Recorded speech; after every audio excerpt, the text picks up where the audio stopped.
Our Emirati trails had taken us from Dubai to Abu Dhabi, and the diverse experiences continued. From a glittering palace to a gorgeous Hindu temple to a magnificent mosque and a lovely mangrove park. Most visitors to Abu Dhabi flock to Yas Island. We chose Sadiat Island instead, which is the city's bid to emerge out of Dubai's shadow. Do take a moment to like, share, and subscribe. We would love it. Thanks. The Emirati vision for Sadiat Island is a cultural hub that will be headlined by the world's most famous art and cultural museum, the Louvre.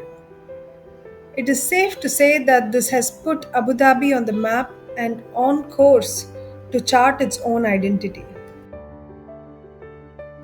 I had cherished memories of doing the Louvre Paris in 2014 with my friends and was thrilled to be doing the only other place in the world to bear this legendary name. We had expected great design, but we weren't prepared to be immersed in it. Literally, the structure looks like it's partially submerged, as if water levels rose from flooding and rushed into the structure. What this does is create matchless views of a world of water while inside. I reflected on how this was an odd choice for a museum, encouraging people to dwell on the outside. The dome that overhung the museum like a canopy was the centerpiece of the structure. In the words of the museum's French architect Jean Nouvel, it was designed to filter rays of sunlight passing through date palm fronds in an oasis. This combination of filtered light and artfully curated water created a dreamy illusion. Flecks of light bloomed on the floor and walls as people craned their necks to catch it in their eyes and their little black rectangular worlds of memory.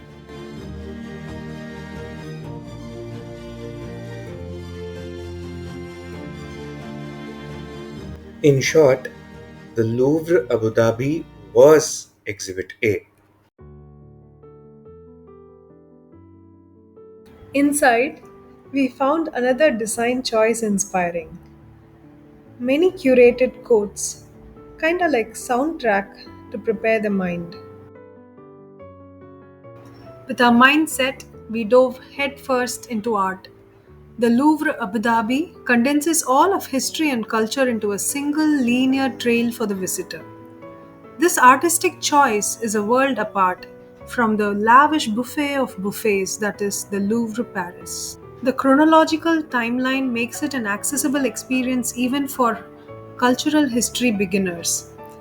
It is eminently possible to derive a storyline out of the experience.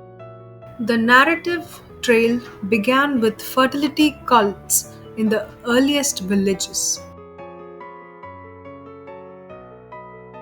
And one of the earliest well documented consolidations of hierarchical power.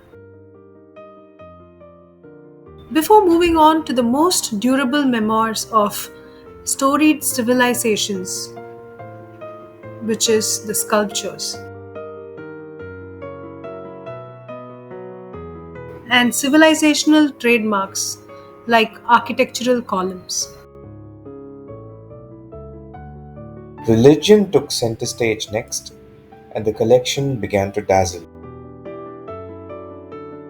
Here, we were drawn to the rapturous tilt of the head in the sculpture of Joseph of Arimathea, disciple of Christ, or this rare Cambodian representation of the figure of the Vedic sun god Surya with a nimbus around the head. Trade came next through exquisite artifacts.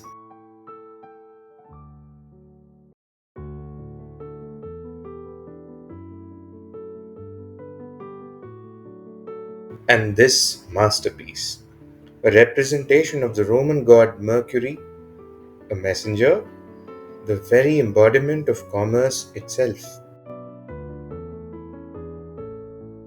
For the complete narrative, do visit the museum while we show you some of the most compelling displays from our perspective, such as this imposing armor of a daimyo or feudal lord in the Tokugawa shogunate in the early modern era of Japanese history.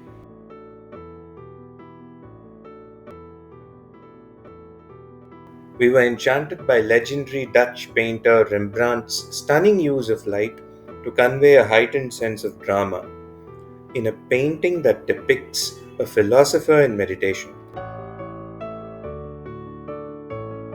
We also found enchantment in other ways, like this portrait of an African woman striking for the piercing gaze of the subject.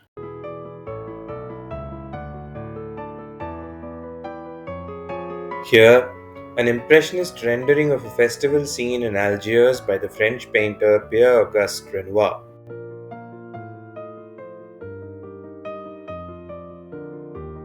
And perhaps the pièce de résistance of the entire collection, French sculptor Auguste Rodin's monument to Victor Hugo, depicting him surrounded by two muses.